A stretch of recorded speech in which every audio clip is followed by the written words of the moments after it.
spirit of prophecy says that the angels came down to warn Adam and Eve twice, okay? Told her not to leave her husband. But Ellen White says that she believed in her own strength, that she had enough strength to stand against the devil. Okay? And not only that, but he did in this verse, he says, for God does know that in the day ye eat thereof, then your eyes shall be open and ye shall be as gods, knowing good and evil. Do you understand? He just told the truth in error that turns into error still. He says, if your eyes be open, you should be as gods. Well, wait a minute. When you sin and your eyes is open, do you recognize your sin through conviction? Do you know her and Adam recognized their sin? When God came into God and he says, where art thou? And when they came out, he says, I was naked. God said, who told you you was naked? Wait a minute. He saw his own nakedness. He saw his own wrong right before him, right? But let's continue to read, right? He says here, and when the woman saw that the tree was good for food and that it was pleasant to the eyes, a tree was be desired to make one wise, she took the fruit thereof and did eat, and gave also unto her husband with her and did eat. And the eyes of them both were open, and they knew that they were naked, and they sewed fig leaves together and made themselves aprons. And then they heard the voice of the Lord walking in the garden of the cool day. And Adam and his wife hid themselves from the presence of the Lord and God amongst the trees of the garden. And the Lord called unto them Adam and said unto him, where art thou? And he said, I heard thy voice in the garden, and I was afraid because I was naked and I hid myself. Listen, wait a minute. Didn't God give him dominion over everything? He gave him everything, right? So the Garden of Eden was his home, right? Okay? And he had, and God says, name everything according to its fruits, right? That's right. Okay? He gave him the privilege of taking care of his own home. Let me ask you something. Did Adam take care of his home? This is our father now. This is our first father. Did he take care of his home? No. At first he did, right? Before the fall, he did. Yeah, he took care of his home. But what happened? He fell asleep, right? So he was the first Seventh-day Adventist to fall asleep. Did y'all know that? He was the first Adventist to fall asleep, and when he fell asleep, his house was desolate. But it says, no outward observance can take the place of simple faith and entire renunciation of self. For no man can empty himself of self.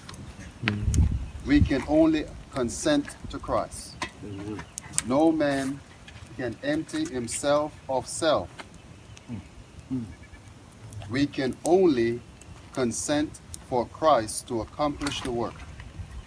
Then the language of the soul will be, Lord, take my heart, for I cannot give it. It is thy property. Keep it pure, for I cannot keep it pure for thee. Save me in spite of myself, my weak, unchristlike self. Mold me, fashion me, raise me into a pure and holy atmosphere where the rich current of thy love can flow through my soul. Amen. And so this is where we have to realize that everything that we do, even outward observance, it cannot take the place of simple faith and renunciation of self. But we cannot empty ourselves. As much as we seek to do certain things, we cannot do it. We can only consent for Christ to do the work. And once we give him permission, then we must cooperate with him. Because you can't give him permission, and then once he starts, then you say, well, Lord, I didn't agree to this. Amen? He knows what's best. And so once we say, Lord, take my heart, for I cannot give it. Keep it pure, for I cannot keep it pure for thee. Then we can enter into the atmosphere where Christ would have us to be, where he can empty us of self and make us pure. Ellis, Men's Retreat 2016. Let's go right now. It's recording? Yeah. Oh, I thought it was a picture, man. No, it's recording. Yeah, it don't even sound right. Alright. Having a good time? Yeah, we're at the campsite just talking, you know, and just especially the one that the tenor. see what God is doing for us. Yeah, but we're gonna. My name is Mark Kendi. I'm from Florida, but right now I'm currently staying in Georgia, Kennesaw, Georgia. Like I'm a fifth generation. Enjoying this fellowshipping with the brothers, drawing closer to Jesus Christ, and being stronger as men. Amen. Amen. My name is Roberto Johnson, and this is my first retreat ever. And I so far, so good. I'm so glad that I came. I feel spiritually filled so far, and physically filled from breakfast. So I'm ready to go for today. Amen. Amen. Even hiking. My turn. Yeah.